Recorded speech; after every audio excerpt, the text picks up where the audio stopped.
Hi everyone, my name is Tara St. James and I'm the founder and creative director of Study New York and Resource Library based in New York City. Study New York is a women's wear line that was launched in 2009 to combat waste and environmental impacts in the fashion industry.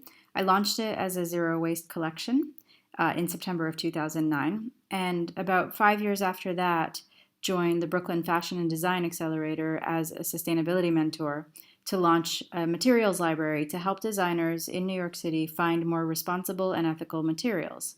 Last year, after leaving the accelerator, I launched Resource Library as an independent library and consulting service in the city to continue doing research on new materials. But today I'm going to talk to you about my work in zero waste, and I really look forward to it. First, I'd like to show you my origins in the fashion industry. This is me when I was young. I grew up in Montreal, which is Quebec in Canada, and moved to New York City in 2004, so I've been there 15 years. This is my first collection, which I designed when I was 5 years old, so as you can see, I've always wanted to work in the design field, but only after working in design and development for several years did I realize what impact that had on the industry. And it was during a sourcing trip to Hong Kong where I found an organic cotton shirting that I was really able to understand the impacts of the fashion industry on the environment and on people. And that's when I started making changes. So in 2009, when I launched Study New York, I realized I wanted to do something different. And so I started exploring zero waste pattern making and responsible materials and local production in New York City. This is what drives me as a designer, and I think that designers have a lot of potential to make changes and encourage change in the fashion industry. And this is where I decided to target my attention. So hopefully most of you recognize this. It's a pattern marker. This one in particular is 87% efficiency. It may be hard to see at the bottom of the screen. The average pattern marker in the fashion industry is about 15% waste. So all those little white bits between the pattern pieces are essentially what are creating waste in the industry. And that generally is sent to landfill because those pieces are far too small to do anything with. But the reality is that closer to 35 to 50% of all textiles produced go to waste or go to dead stock or go to storage before being diverted to landfill. And the reason for that is a plethora of different reasons. One, there might be the end of the roll that is too short for this particular pattern marker or any marker for that reason.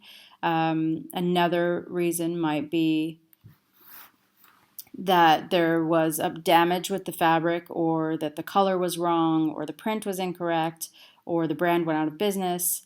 And so close to 50% of all the textiles that we produce every year are discarded or unused. And that, to me, is tragic because I think textiles are the most important part of the design process.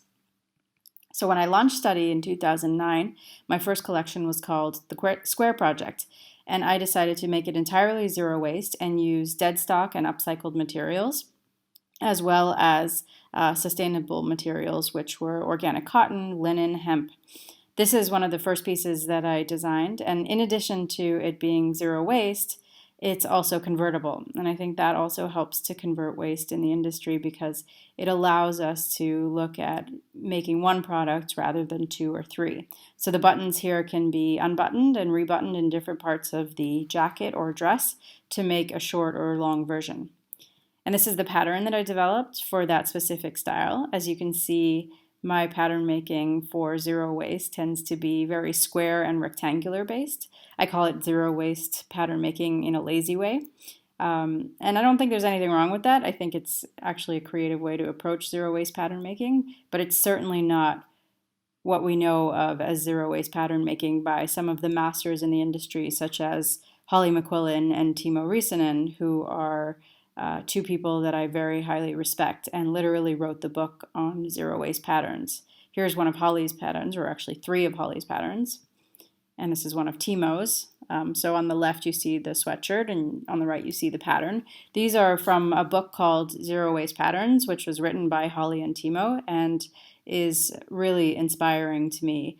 All the patterns are open source, so designers can adopt them and play with them and make them their own, which I think is really impactful and also very different from the conventional wisdom in the fashion industry to hide your resources, hide your design, hide your development. That's at least the industry that I grew up in, and I'm really glad to see that change because I think it's allowing us to share resources and share innovation. Another aspect of zero waste that I'm looking into is using all of that leftover material. So, if you remember that 15% of textile waste that I talked about earlier, this dress that you see on the left, I designed in 2015 and am still producing it today. This is an organic cotton from Texas in the United States, which is then processed and spun and knit in North Carolina. The dress itself is cut and sewn also in North Carolina. And when the factory makes and ships that product to me in New York, they also send me all of the leftover materials. Sadly, they don't send it in these nice little wrapped balls of yarn. They send it as piles of scraps, and we in the studio cut those scraps up and sew them back together as these yarn balls. And then we hand them over to a facility called Weaving Hand in Brooklyn, which is a nonprofit organization that works with people with learning disabilities to help them learn to weave as a healing art. They also operate as a weaving facility for local designers to help them upcycle their waste. And this was an early project that we did with them, which allowed them to take our yarn scraps from the previous dress and weave them back into a new product. That panel of woven upcycled material is then converted in our studio to a sweatshirt, which we named the Weaving Hand sweatshirt. And each one of these sweatshirts is different because they're made using the leftover waste of the twist dress. And we only produce the sweatshirt when we produce the twist dress. So the two hand in hand become a zero waste product, but they have to be made together. Another aspect that is a little bit less related to waste, but more importantly related to education, was the change we made to our main labels in 2016. We decided that we didn't just want to put the name of the brand and the size and the country of origin or the content. We also thought it was really important to put the origin of the fiber, the name and the location of the textile mill, the name and the location of the sewing factory, and most importantly, the signature of the person who made the piece, because we started to realize that our customers and people in the world were no longer realizing that clothes were handmade, whether they're made on a sewing machine or not, by another human being. And so we wanted to reconnect those humans, the people who were sewing the clothes, with the people who were wearing them. And so we changed our main labels to reflect that. The other reason for this was to promote some of the textile mills that we'd been diligently researching and were able to now give a little bit more of spotlight on, because the textiles and the sewers are the key components of making our garments. So I mentioned a couple aspects of design to minimize waste. If you're not familiar with these 10 strategies from Mistra Future Fashion, I certainly urge you to go check them out. It's called TED's 10. And these are textiles, environment, and design strategies for sustainable design thinking. And the first one is the closest to my heart, design to minimize waste. So that's the one I'm going to be addressing today, but I definitely recommend going to check out all 10 of them if you have a chance.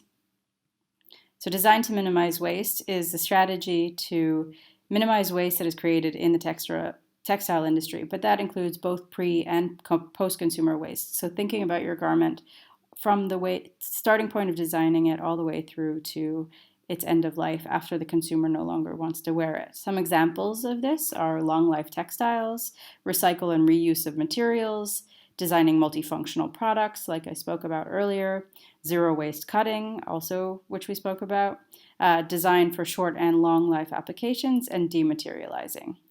I'm going to give you some industry examples of what's happening in particular in the United States in this category.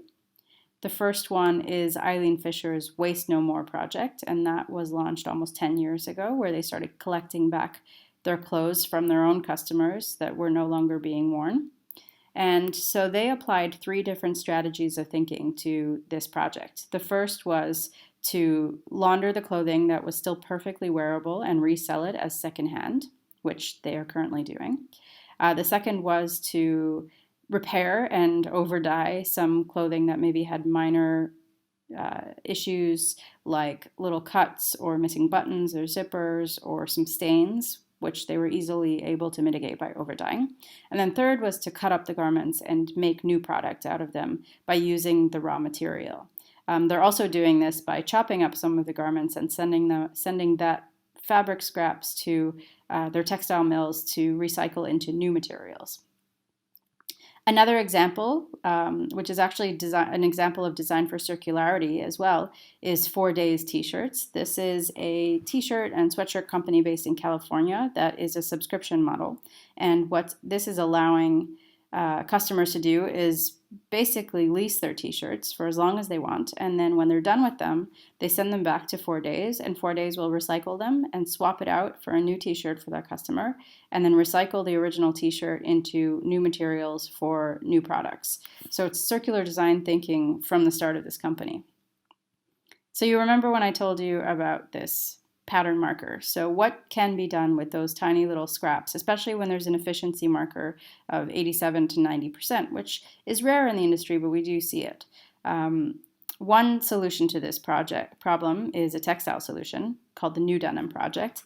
This is a textile company based in Guatemala City that I love. They work very closely with a denim facility that's making jeans for the American market and, in fact, for the global market. And they collect all of that 15 or so % waste that ordinarily would go straight to landfill. They chop that up and make a new recycled cotton fiber with that, and then spin it and weave it into new textiles. What's really innovative here is that since the denim has already been processed and dyed, they're no longer using any water or dye to re-dye the material. They use the original color of the denim. So you guessed it, all of the fabric that the New Denim Project makes is a light blue or light blue and natural to mix in some natural recycled cotton. So if we look at the industry as a whole, and I know a lot of you are still studying or working on launching your brands and maybe haven't had first foray into the industry, but I think you'll understand from a few things that I've said. We can't solve problems by using the same kind of thinking we used when we created them. The fashion industry has created a problem of overconsumption, and we need to look outside of the box in order to solve this problem. One of the reasons for this is the fashion industry operates in isolation. So oftentimes you'll find design departments very segregated and separated from sourcing or from production. And this has created problems that are grown throughout the process of the supply chain rather than being solved by having people work together. And one of the ways that we can work together, and this is an example of collaboration in the fashion supply chain, is by collaborating on sourcing. And so this is an email from the production manager at Mara Hoffman. She's given me permission to share this. And what she's doing is asking for other brands to help with their purchasing power of a biodegradable poly bag. So they wanted to get rid of all single-use plastics in their company. First strategy was to tackle their plastic poly bags, and so they replaced them with a biodegradable one that they had located. But the company couldn't make less than a certain amount, and so in order to meet that minimum, they reached out to a variety of different designers and brands and asked them if they wanted to share the production of that poly bag. This could happen on a larger level with trims, with buttons, zippers, with fabrics that can be used across a variety of different brands in order to access the minimum problems that we see. This, on a student level, could also be very effective. So if a group of students wanted to get together and order the minimums from certain mills in Europe, for example, who have 50 yards, which might not sound like a lot for a small designer, but is a lot for a student, is a great solution. And I don't really want to say that this is the only reason that designers or brands should be converting to sustainable methods, but people are paying attention. There is waste at the end of life of a lot of these garments, whether it's H&M or Burberry, luxury to fast fashion. And consumers are paying attention, people are being educated, and they're asking for change in the industry. And I think that you all have the potential to make that change. And I'd love to talk to you more about my work. If you would like to contact me, please feel free to do so. It's my email, my Instagram, and the website. There's also information about the textile library on the website if you go to the consulting page. If you're based in New York or you're visiting New York, we have monthly textile series called Textile Tuesdays, which is on the first Tuesday of the month. And this allows us to bring in textile mills and fabricators and local and international producers to talk about their supply chain and their sustainability initiatives. So now I'm going to stop talking and wait for your questions, and I look forward to speaking with you. Thank you.